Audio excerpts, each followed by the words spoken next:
Today's video will showcase 10 surprising facts about Bahrain. Bahrain is a country in the Persian Gulf and is officially known as the Kingdom of Bahrain. The nation is made up of islands, an archipelago made up of 50 natural islands and an additional 33 artificial islands. Bahrain is situated between the Qatari Peninsula and the northeastern coast of Saudi Arabia. Now, let's not waste any more time and let's dive right into today's facts. Hello everyone and welcome back to another episode of FTD Facts.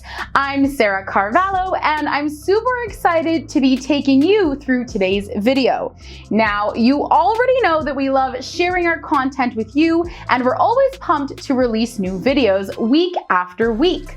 I've said it before and I'll say it again, thank you to all of you for tuning in so diligently. The smallest country in the Middle East and is Asia's third smallest country, covering an area of 295 square miles. And yes, we start off this episode with a fact that may very well surprise you. It is indeed true that Bahrain's geographical size is not very big at all. The country itself is home to over 1.5 million people. But when talking about its size, Bahrain comes in at the third smallest country in Asia after the Maldives and Singapore. However, even though the country may be small, it is definitely still a key player in the Middle Eastern economy and trading relations. Now, you may not have known, but the Bahrain World Trade Center, the world's first skyscraper to integrate wind turbines into its design. That's right, at 240 meters tall, the Bahrain World Trade Center is a twin tower complex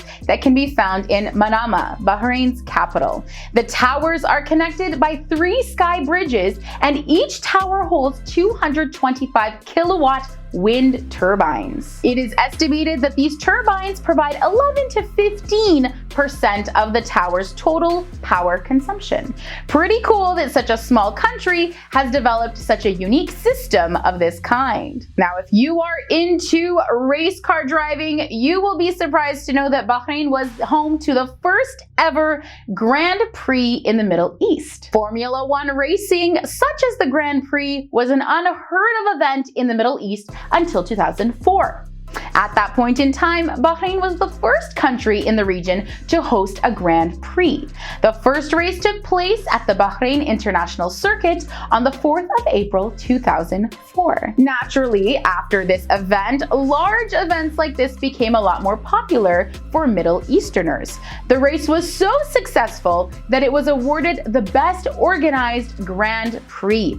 And it was thanks to Bahrain that this type of large sporting event has now been put on the map for the region. Now, I was surprised by this next fact that Bahrain was one of the earliest adopters of Islam. Now, this may or may not be true, but historians believe that Bahrain converted to Islam as early as 628 AD. This would mean that the nation was Islamic 4 years before the death of the Prophet Muhammad, peace be upon him. The famous Al-Khamis Mosque dates to 692 AD, and it was Bahrain's first mosque and is one of the oldest and most important mosques in the entire world.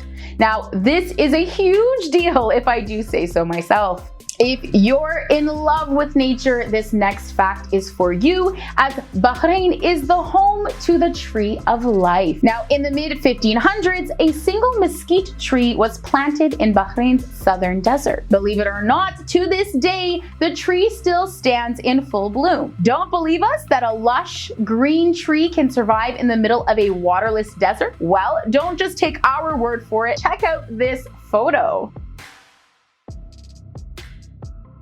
I think you can see very clearly why this tree is called the Tree of Life. It's a pretty remarkable sight to see, and it has grown and survived for over 3 centuries. In fact, the tree attracts approximately 65,000 visitors per year. Would you make a trip to Bahrain to see this wonder? I know I would. I don't know about you, but I love a good theme park, and in fact, especially if it includes water. Bahrain has the world's largest underwater theme park. And yes, you heard us right. This little country is actually home to the world's largest underwater theme park. The park sprawls across more than 100,000 square meters. Dive Bahrain is the name of the mind-blowing aqua park, and surprisingly, it is even a haven for scuba diving enthusiasts. The facility actually includes a sunken Boeing 747 that divers can explore. It is outfitted with coral studs and a coat of rust. The park also prides itself on being the most eco-friendly of its kind and provides a great opportunity for visitors to study marine life. I think I've got my bathing suit packed already. All right, let's talk about some laws in Bahrain. And you may not know this, but if you photograph a local resident without their consent, you could potentially face jail time. Now, I know this is shocking, but it is true that photographing local residents of Bahrain without their consent is actually considered an encroachment on personal life, and you could go to jail or be fined if caught.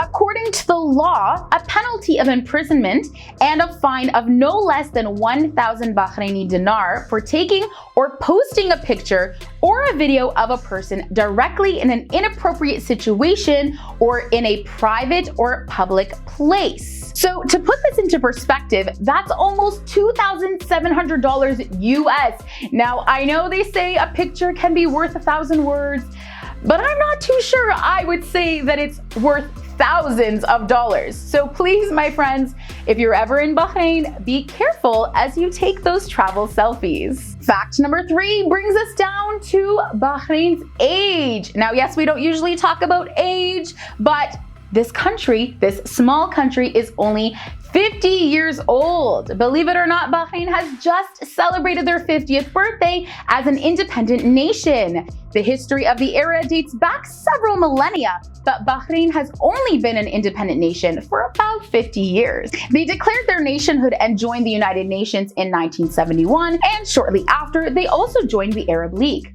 Before this time, the nation bounced between the Persian Empire, Portuguese, British, and other nations. Bahrain officially left the British Empire in 1971. I don't know about you, but it's crazy to think that such a short time ago, this beautiful country was under foreign command. All right, let's talk a little bit about energy.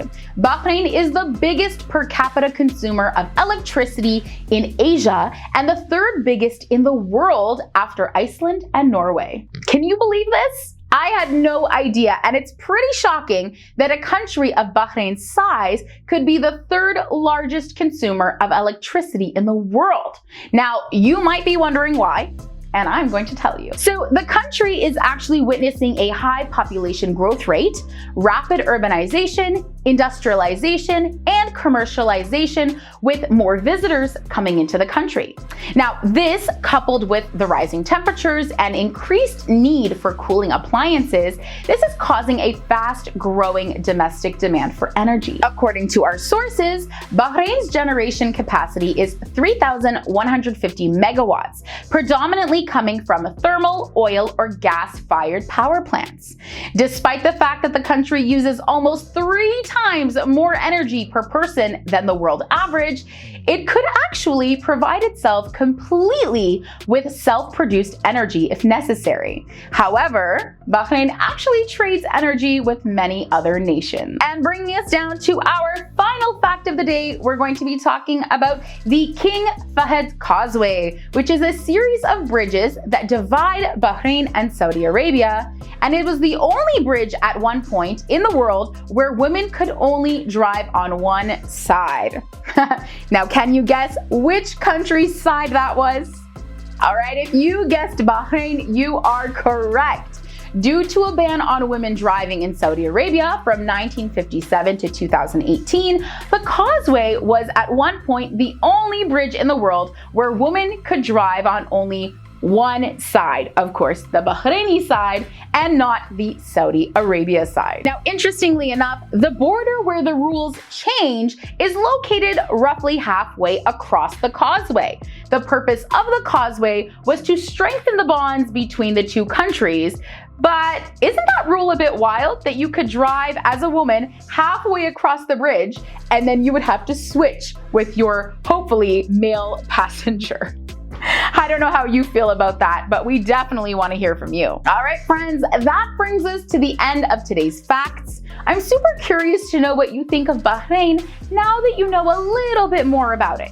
Do you find yourself packing a suitcase for a wild aquatic adventure at Dive Bahrain? Or maybe you fancy a drive along the famous King Fahd Causeway. And now, as a woman, you can drive all the way across. Either way, let us know what your thoughts are, especially if you have already been there. Let us know some of your favorite sites to see, and maybe they'll pop up in a future video. As always, we want to thank you for watching, and don't forget to show us your love by liking and subscribing. We've also got some similar videos for you down below in the description section. Be sure to check them out, and check back daily for more FTD facts. Ma salama!